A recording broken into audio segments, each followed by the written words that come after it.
The Tomb. Sedibus ut solitem placidis in morte quiescam. Virgil.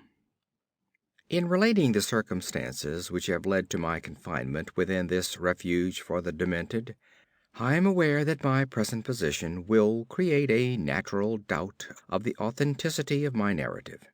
It is an unfortunate fact that the bulk of humanity is too limited in its mental vision to weigh with patience and intelligence those isolated phenomena seen and felt only by a psychologically sensitive few, which lie outside its common experience.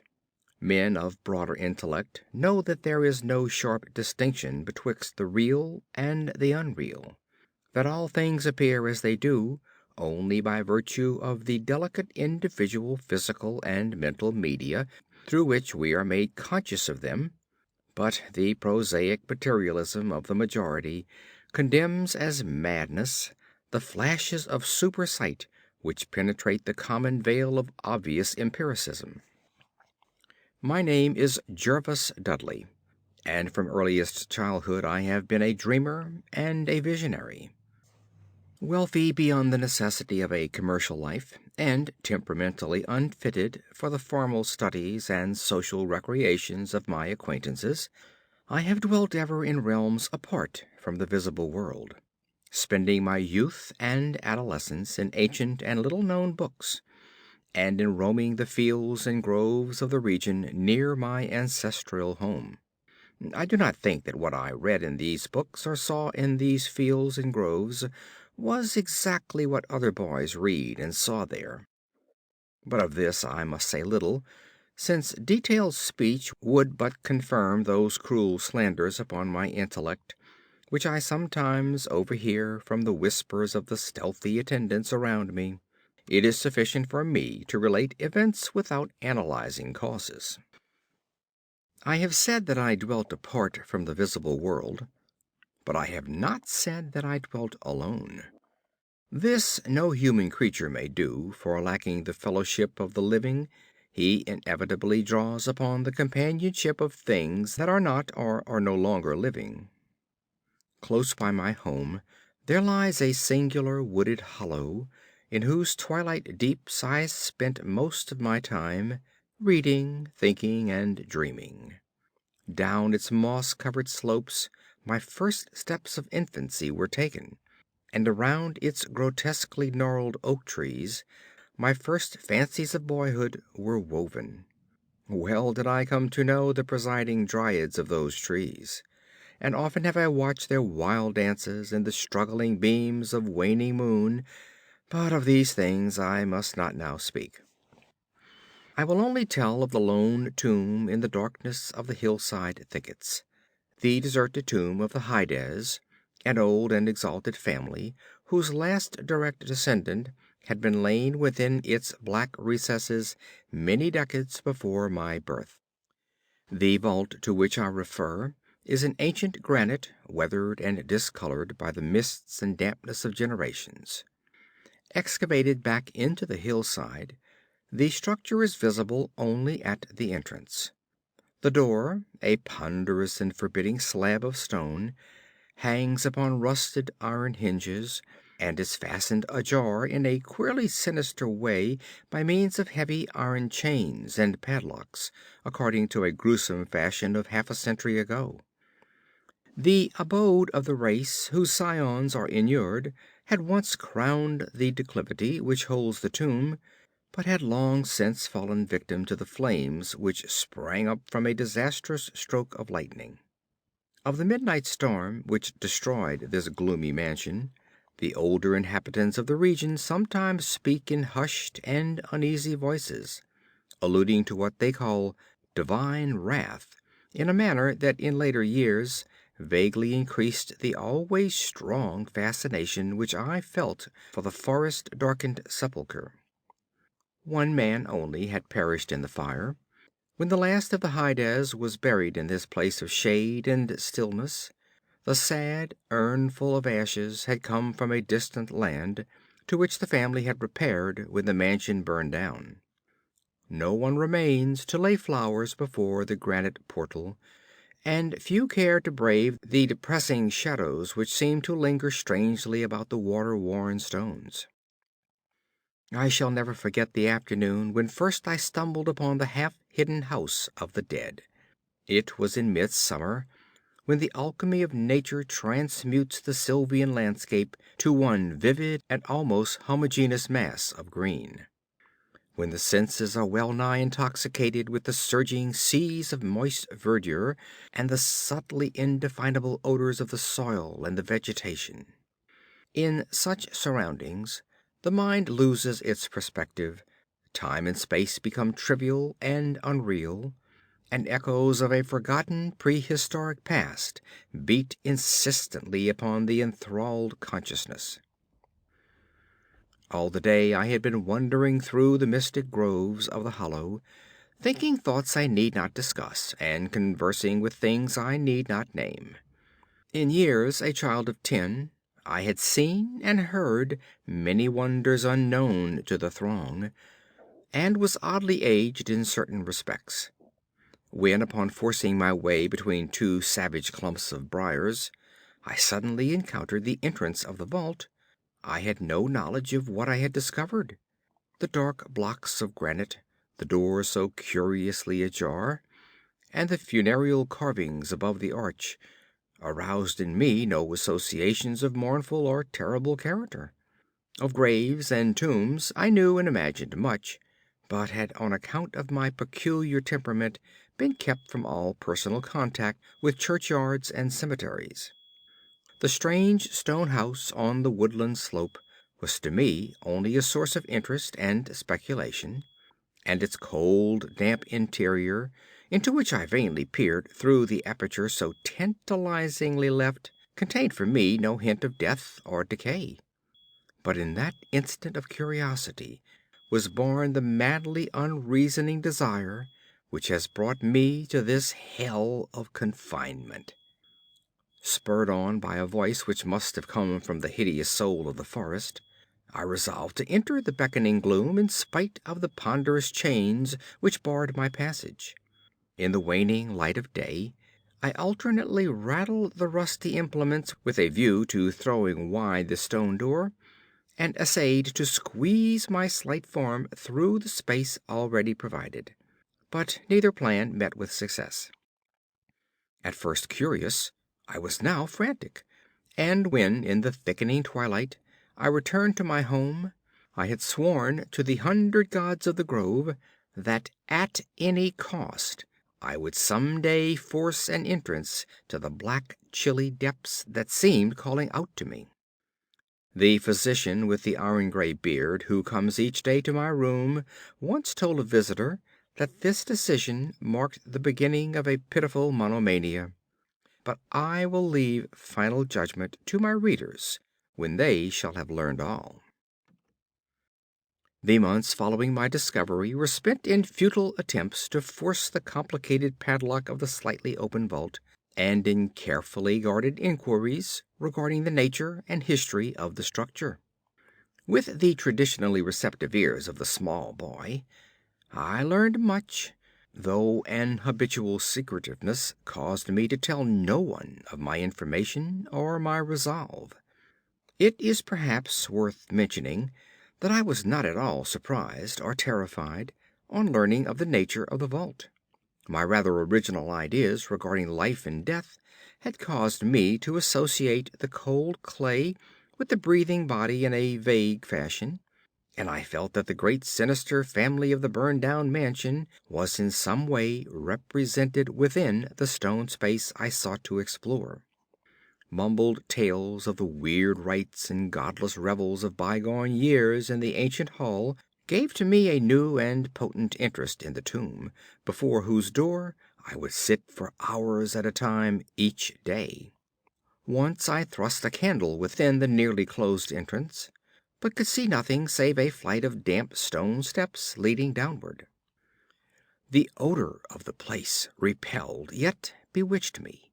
I felt I had known it before, in a past remote beyond all recollection, beyond even my tenancy of the body I now possess.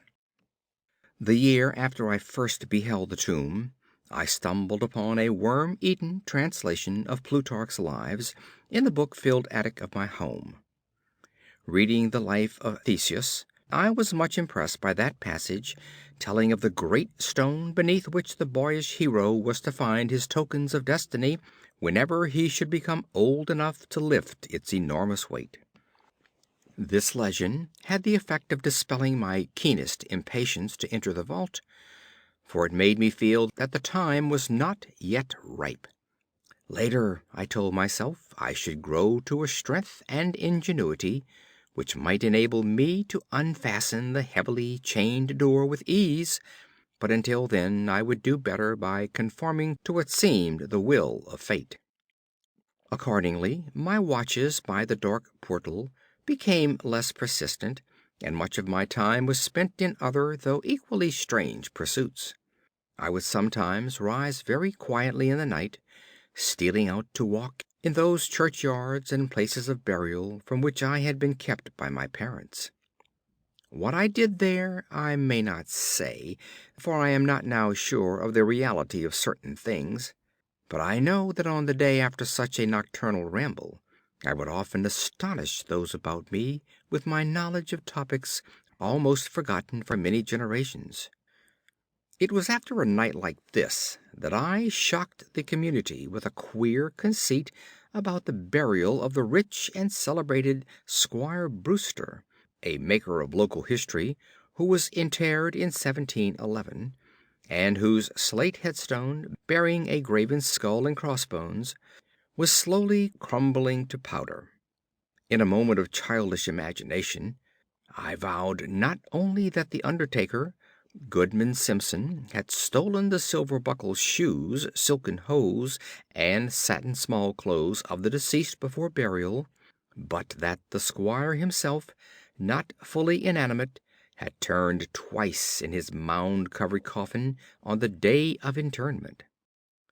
But the idea of entering the tomb never left my thoughts, being indeed stimulated by the unexpected genealogical discovery that my own maternal ancestry possessed at least a slight link with the supposedly extinct family of the Hydes. Last of my paternal race, I was likewise the last of this older and more mysterious line. I began to feel that the tomb was mine, and to look forward with hot eagerness to the time when I might pass within that stone door and down those slimy stone steps in the dark.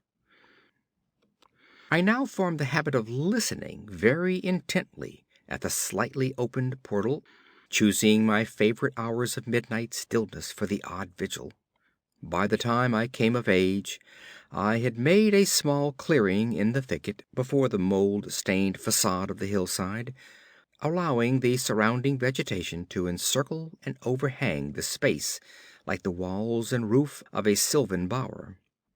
This bower was my temple, the fastened door of my shrine, and here I would lie outstretched on the mossy ground, thinking strange thoughts and dreaming of strange dreams. The night of the first revelation was a sultry one. I must have fallen asleep from fatigue, for it was with a distinct sense of awakening that I heard the voices. Of those tones and accents I hesitate to speak. Of their quality I will not speak, but I may say that they presented certain uncanny differences in vocabulary, pronunciation, and mode of utterance. Every shade of New England dialect, from the uncouth syllables of the Puritan colonists to the precise rhetoric of 50 years ago, seemed represented in that shadowy colloquy, though it was only later that I noticed the fact. At the time, indeed, my attention was distracted from this matter by another phenomenon, a phenomenon so fleeting that I could not take oath upon its reality. I barely fancied that as I awoke, a light had been hurriedly extinguished within the sunken sepulchre. I do not think I was either astounded or panic-stricken, but I know that I was greatly and permanently changed that night.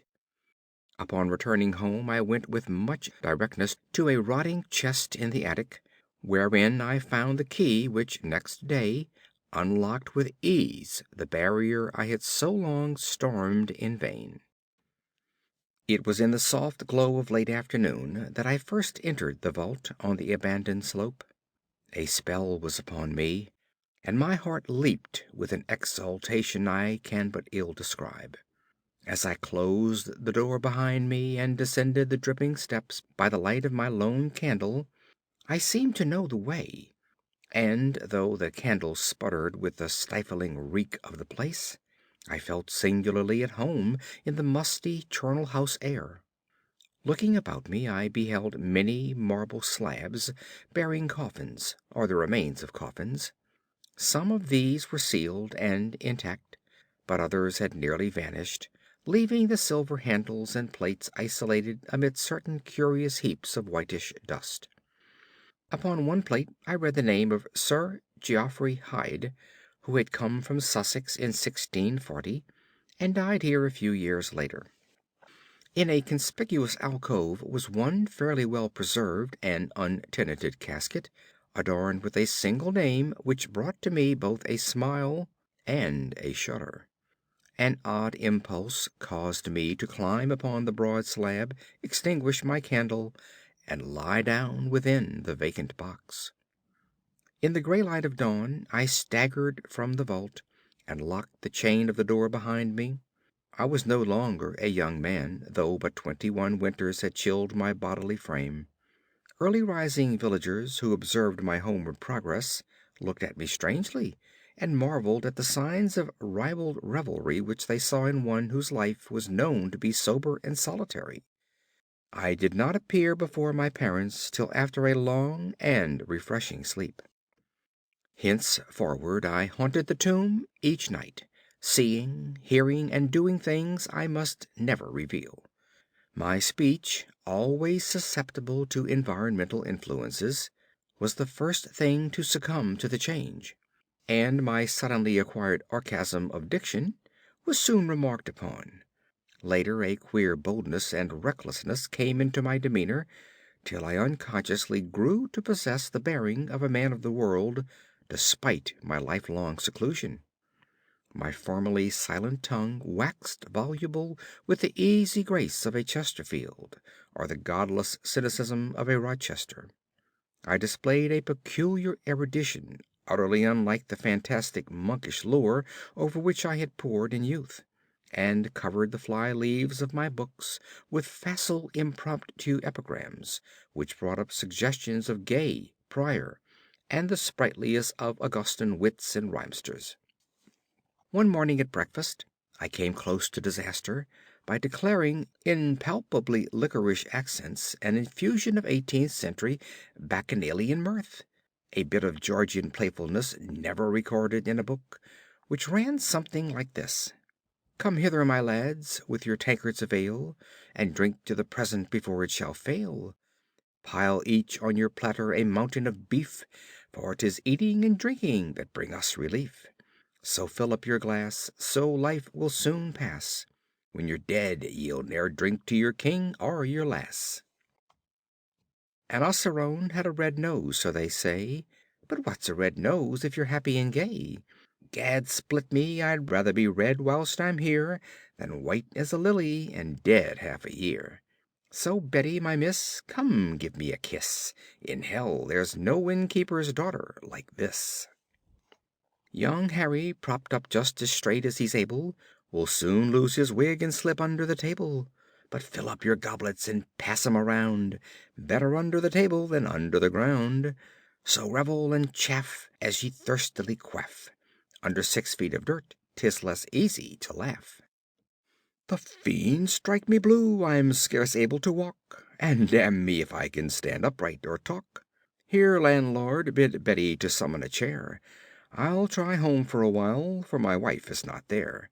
So lend me a hand, I'm not able to stand, but I'm gay whilst I linger on top of the land. About this time I conceived my present fear of fire and thunderstorms. Previously indifferent to such things, I had now an unspeakable horror of them, and would retire to the innermost recesses of the house whenever the heavens threatened an electrical display. A favorite haunt of mine during the day was the ruined cellar of the mansion that had burned down, and in fancy I would picture the structure as it had been in its prime.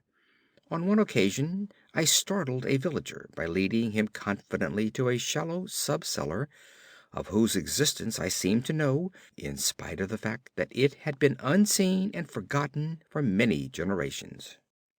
At last came that which I had long feared. My parents, alarmed at the altered manner and appearance of their only son, commenced to exert over my movements a kindly espionage which threatened to result in disaster. I had told no one of my visits to the tomb, having guarded my secret purpose with religious zeal since childhood, but now I was forced to exercise care in threading the mazes of the wooded hollow, that I might throw off a possible pursuer. My key to the vault I kept suspended from a cord about my neck, its presence known only to me. I never carried out of the sepulchre any of the things I came upon whilst within its walls. One morning, as I emerged from the damp tomb and fastened the chain of the portal with none too steady hand, I beheld in an adjacent thicket the dreaded face of a watcher. Surely the end was near, for my bower was discovered and the objective of my nocturnal journeys revealed. The man did not accost me, so I hastened home in an effort to overhear what he might report to my careworn father.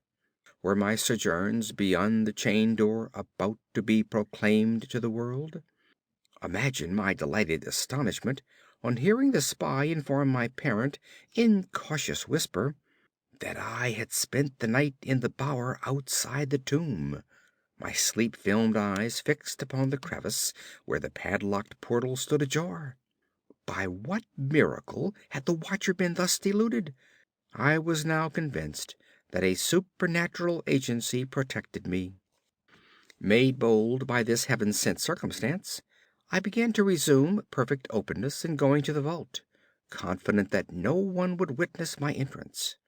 For a week I tasted to the full the joys of that charnel conviviality which I must not describe, when the thing happened, and I was borne away to this accursed abode of sorrow and monotony.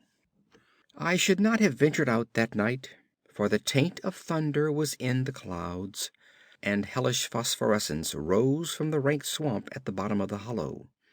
The call of the dead, too, was different.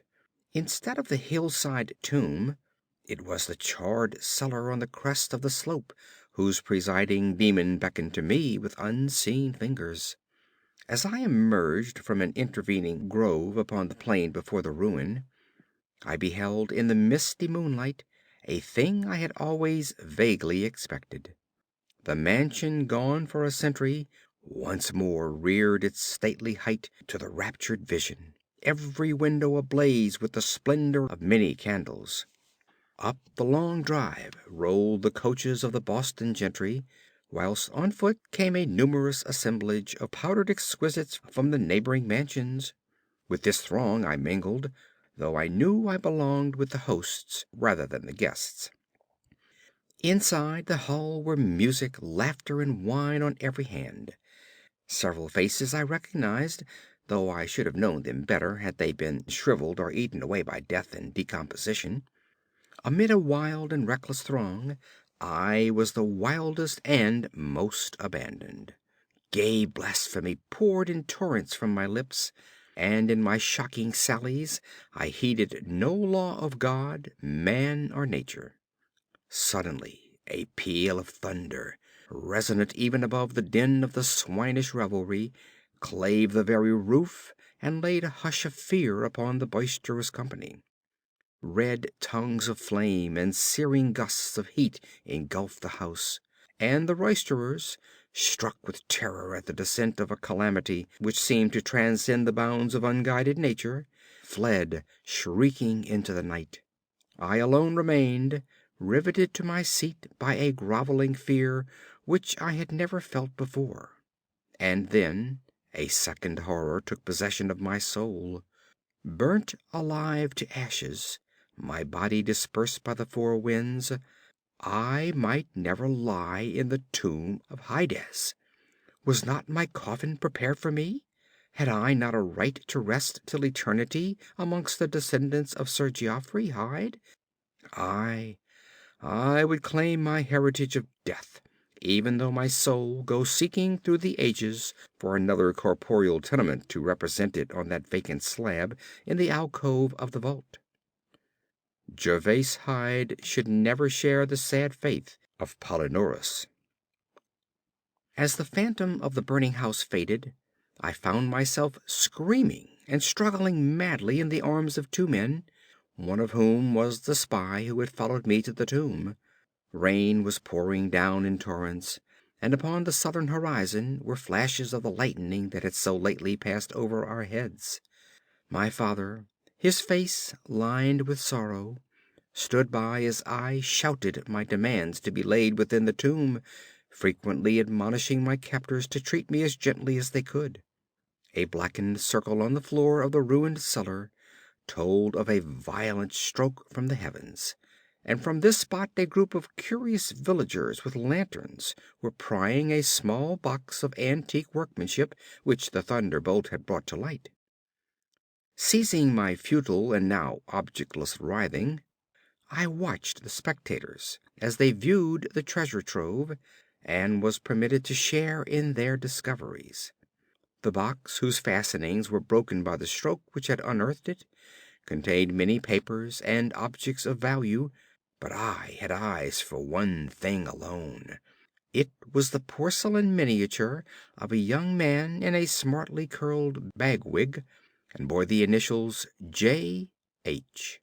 The face was such that as I gazed, I might well have been studying my mirror. On the following day I was brought to this room with the barred windows, but I have been kept informed of certain things through an aged and simple-minded servitor, of whom I bore a fondness in infancy, and who, like me, loves the churchyard. What I have dared relate of my experiences within the vault has brought me only pitying smiles. My father, who visits me frequently, declares that at no time did I pass the chained portal, and swears that the rusted padlock had not been touched for 50 years when he examined it. He even says that all the village knew of my journeys to the tomb, and that I was often watched as I slept in the bower outside the grim facade, my half-open eyes fixed on the crevice that leads to the interior. Against these assertions I have no tangible proof to offer, since my key to the padlock was lost in the struggle on that night of horrors. The strange things of the past, which I learnt during those nocturnal meetings with the dead, he dismissed as the fruits of my lifelong and omnivorous browsing among the ancient volumes of the family library. Had it not been for my old servant Hiram, I should have by this time become quite convinced of my madness. But Hiram, loyal to the last, has held faith in me, and has done that which impels me to make public at least a part of my story. A week ago he burst open the lock which chains the door of the tomb perpetually ajar, and descended with a lantern into the murky depths. On a slab in an alcove he found an old but empty coffin, whose tarnished plate bears the single word Gervase. In that coffin and in that vault they have promised me I shall be buried. End of The Tomb.